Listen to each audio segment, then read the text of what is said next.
Yoda brothers, what's up? It's the director. Boy, oh boy, do we have a lot to talk about today. I'm gonna try and make the video as short as possible, but guys, the NFL draft has come and gone. The Chargers, in my opinion, have done an excellent job in the draft. And I know there's a lot of passionate opinions about how the Chargers did. I'm going to go over all of these players, kind of give them grades, what I think about each individual player that the Chargers picked up, and also kind of take a look at your guys' opinions of each player as well. Now, before we get started, guys, if you like these videos, hit us up with a like and sub. The small amount of time you guys take to hit the like, sub, and bell notification helps me out a lot, and we're getting close to 14,000 subscribers.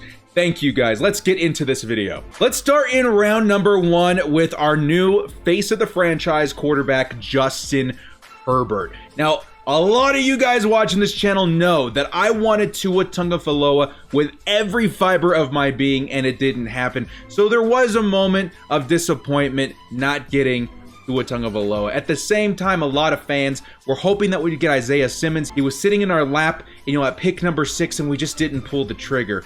I know that's going to change the perspective of a lot of fans. If Simmons wasn't there at pick number 6, let's say the Giants took him at pick number 4, I don't know if everybody would be hating on this pick as much as they are. Now, I'm kind of going over the cons before the pros just because I want to end on a high note here. Yes, Justin Herbert has a lot to work on. He needs to act on his instincts a little bit better, become a leader, grab that it factor that creates quarterbacks, successful quarterbacks in the NFL. That's something I've talked about a lot about Justin Herbert. I've always thought that he's got, all the mechanics in the world, the height, the arm, the speed to be successful in the NFL. He just needs the proper surrounding cast around him, not just players, offensive weapons, but the right coaching. He needs the right like-minded individuals in the room with him to kind of help uplift him into that role of a leader. I think the Chargers can help him do that, man. It's not a guarantee, but the things that Justin Herbert lacks, I feel are definitely coachable, and I think the Chargers have one of the best coaching staffs in the NFL, and I think that we're up to the challenge, and I think that's why we were confident in taking Justin Herbert. Yeah, the cons I have listed here, a lot of criticism from Chargers fans, which is rightfully so. He has a lot to improve on. Herbert was taken over Simmons, which a lot of you guys know that I would have probably taken Simmons. Just honestly, that's my opinion. I would have taken Simmons and figured something else out later at quarterback. A little bit of a reach. Some people think that we could have gotten Simmons and maybe traded back into the first round to get Herbert. That's possible,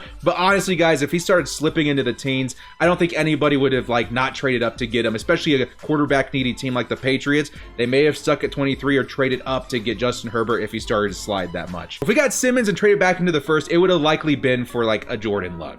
To be clear, it wasn't the best value pick, but some of the pros about Justin Herbert, we needed a quarterback, guys, and we got a quarterback. Honestly, it depends who you ask, if he was going to be one of the better prospects or maybe a bust. A lot of people saying bust because of what they're seeing on film. There's just, it's all speculation at this point. Everything I've talked about Tua is speculation. Yes, I talk a lot of game with Tua. I hype him up because I'm a fan of Tua, but the honest reality is, I don't know if he's going to be great in the NFL. I think he will be, but I can't tell you for certain that he is. And the same thing applies for Justin Herbert. I think that he's going to need time. And even then, I don't know if he's going to be that good, but I can't tell you that for certain. And maybe the guys who get paid to scout Justin Herbert, the guys who get paid to evaluate Justin Herbert, maybe they have a better idea than we do. And that's kind of the perspective I have. Some people, this is their world. I'm a fan of the Chargers, but I don't have the analytic skills to go in and evaluate who Justin Herbert is. These guys do, and I trust in our front office, guys. I trust in our scouts and our coaching staff. I think they know what they're doing.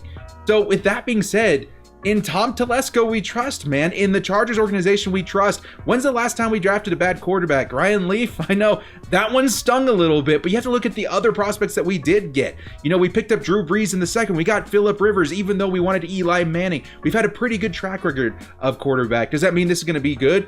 No, but at the same time, it doesn't mean it's going to be bad. It's just our job as fans to sit back, be patient, wait, and support our quarterback. Justin Herbert needs some confidence, guys, and that's the one thing that he needs to work on this offseason, and we as fans can help him achieve that if we give him support. If we don't we're not going to give him undeserved praise, but we'll tell him, we got your back, man. We're willing to wait and see what happens. Go out there and work hard, make us proud. We got your back out here in the stands. Other things I had listed here, we'll have time to sit and learn, which is great. Now we got Tyrod and a backup plan. Herbert's going to be able to sit and learn. All the problems are certainly coachable. Yes, he fits the Chargers scheme beautifully. So I think the Chargers have a long-term plan. They have a big, broad spectrum perspective on what's going on here, guys. So honestly, the player, I'm also going to give a player comparison with each of these players. I compare Justin Herbert to a Carson Wentz mixed with a Josh Allen with a little bit of Cam Newton. That's where I'm thinking he's going to end. Maybe that's like the high seat, like the ceiling, the best case scenario version. I'm going to give this pick a grade of a B though. Personally, yeah, again, I would have taken Simmons and maybe gone another direction, but I'm definitely not bummed out about Justin Herbert. I've already ordered my jersey, dude. It is on the way in the powder blues. I back my quarterback. Justin Herbert is the man, and I definitely 100% can't wait to see him perform, maybe after taking over from Tyrod Taylor next year or late this season. All right, guys, after our first round picks, it'll go a little bit quicker, but we do have another first round pick in Kenneth Murray, linebacker, dude.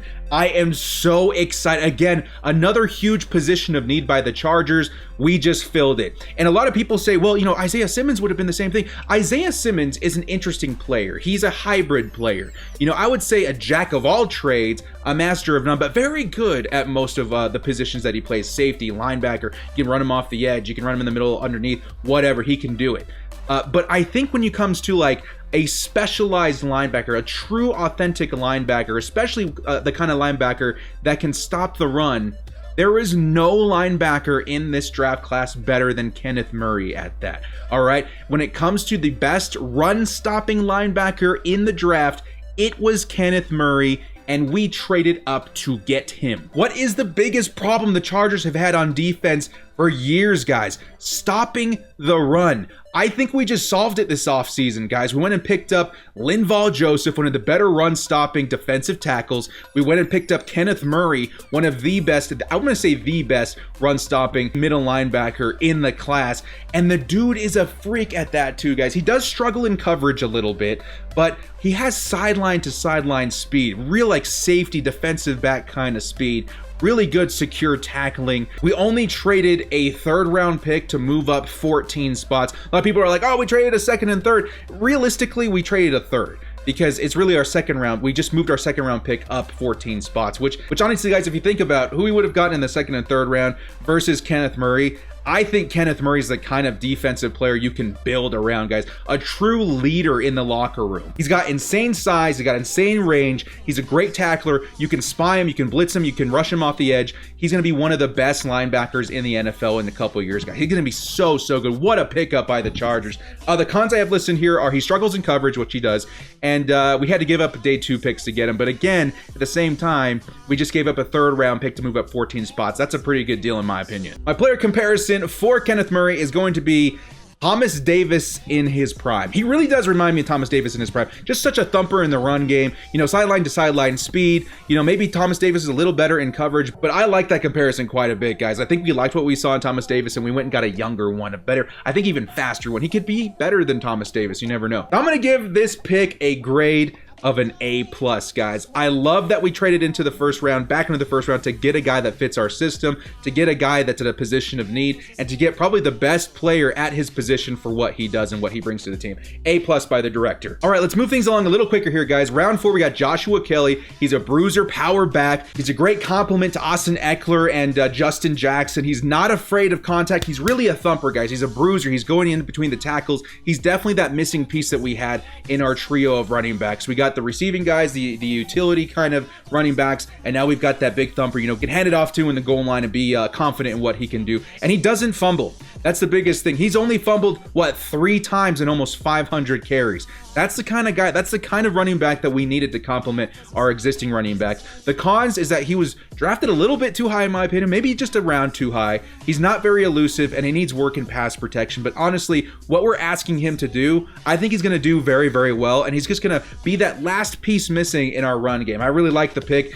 Still, because he was drafted a little bit too high, I'm going to give it a grade of a C, but I will give him a player comparison to someone maybe like a Tevin Coleman. He's decently fast. He's a really good bruiser, kind of power back as well. So I like the pick quite a bit, but maybe just one round too high. Next up in round number 5, we got Joe Reed, wide receiver. The pros I have in this guy, he's likely the best return man in this draft, guys. He had 5 touchdowns in his career as a return man. 33.2 yards per return in 2019. He's going to be so good in the return game, and that frees up Desmond King from those duties. He can just strictly focus on defensive back. He's a great utility player. He can win quick outs and screens, etc., etc. He kind of reminds me of maybe like Avon Austin a little bit in that way. He's a very decent slot receiver. He's explosive, great hands. I think he's going to be a great fit for what we need in special teams, especially Joe Reed is going to be. The cons are he's not the best route runner. He lacks a little bit of playmaking, and he needs to work. He needs more work on the outside. I think that he's not terribly good out there, so he needs to work on his game on the outside. But my player comparison is going to be maybe like a Jermaine Kearse. You know, I think he could be really, really good with some development, but I think he brings a lot of upside to our special teams especially. And with that, I think that's such a good selection. I think you got to pay attention to special teams. We lost a lot of our special teams players to free agency this year, so they filled a lot of those positions here in the late rounds of the draft here. So Joe Reed, I'm going to give a grade of a B-. I don't hate it at all. I love that we got one of the best returners in the draft, and I think he's going to be a great addition to our special teams. Next up in round number 6, Alohi Gilman, man. We got ourselves another excellent special teamers out here. He's a real hard hitter, great in run support.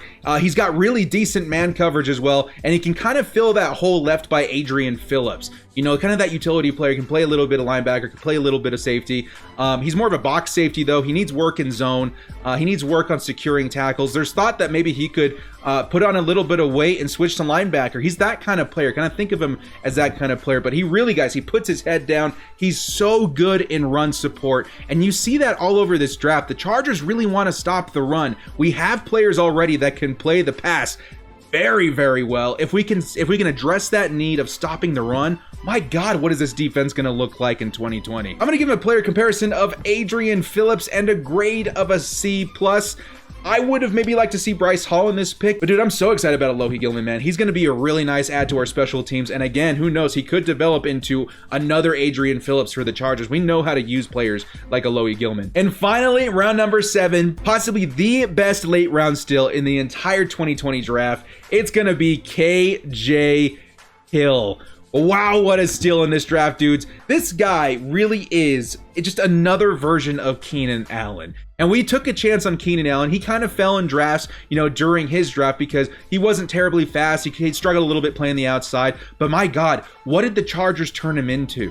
One of the best wide receivers in the entirety of the NFL. And I feel like we got another one in KJ Hill in the 7th round. I thought this guy would be off the board in maybe the 3rd or 4th round. To get him in the 7th round is incredibly significant. So the pros I have on this guy, he's an incredible route runner, very reliable hands. He's got great burst off the line, beats defenders with agility, much like Keenan Allen does. Incredible route running, like I said before, and he was a late round steal. Like, I'm so excited we got KJ Hill on this team. The cons I have on him is he doesn't play well outside, just like Keenan Allen did in his draft, doesn't get downfield very smoothly, doesn't have like that burner speed, and he needs work against stronger DBs. So when he comes up against pretty stiff competition, he seems to struggle just a little bit. It kind of gets in his head. But again, all things that are coachable. You know, a 7th round guy, definitely like a wide receiver 3 or 4 candidate. I honestly think, guys, that he will be our slot receiver. He's one of the best slot receivers in this draft. So reliable, very much so like Keenan Allen. I think he's going to be our wide receiver 3. You know, we'll work in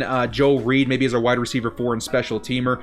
I absolutely love this pick. So again, my player comparison's definitely going to be Keenan Allen, and I'm going to give this pick a grade of an A+. I don't think it can get any much better than KJ Hill in the 7th round. So my final thoughts on this draft, I feel like we filled almost every single position of need in this draft. Absolutely incredible. I did not think that was possible. The only position we seemed to not fill was offensive tackle. I really did think we are going to go after like a Prince Tegawanago, maybe in like the late rounds. He fell pretty hard too. I was really hoping we'd pick him up. But honestly, guys, if we go pick up like a Jason Peters or something, maybe, you know, Trey Pipkins, and I think they said Forrest Lamp might be playing on the left side now too. If they turn out great, honestly, this offensive line already looks really good. If they turn out all right, it's going to look even better. But I think the biggest message I want to give to my Chargers fans here on this channel is that Herbert is going to need our support, guys. There's so many reasons to be pessimistic. I get it. It's safer to be pessimistic in a lot of situations, especially when it comes to opinion in sport. In my opinion, I know that there are concerns about Herbert, but I think, again, like I stated in this video, it's our job to back our quarterback. Justin Herbert is our quarterback. I know a lot of us are coming off, kind of a fresh pain of losing Phillip Rivers, thinking about getting Cam Newton, thinking about getting Tua Tagovailoa, even thinking about getting Isaiah Simmons in this stead. But the reality of the situation is we live in a world where Justin Herbert is our quarterback, and there is a lot of upside with him. There's a huge chance that he could succeed with the Chargers, guys. I want you to not forget that. It's okay to be cautious, but don't forget the potential that this guy has. He could be one of the best quarterbacks in the league. You never know. And again, it's our job as fans to support him. If he goes out there and stinks, I get it. We need to figure something out. But I don't think he's going to stink, guys. I think that the way the Chargers are rolling out Justin Herbert, we've got Tyrod Taylor out there. He can sit and learn. I'm very optimistic about Justin Herbert, and I think he's going to surprise a lot of people. And again, he's my Bolt brother now, dudes. I support him. I have his back, and I can't wait to see what he comes out as in 2020, maybe even 2021. Well, guys, if you like these videos, hit us up with a like and sub. Super excited to see what these new rookies look like in the upcoming NFL year. I'm so excited with the potential of this team. I feel like we're so well-rounded. It's going to be an absolutely insane season. Well, guys, thank you so much for joining me. This has been The Director, and as always, stay frosty.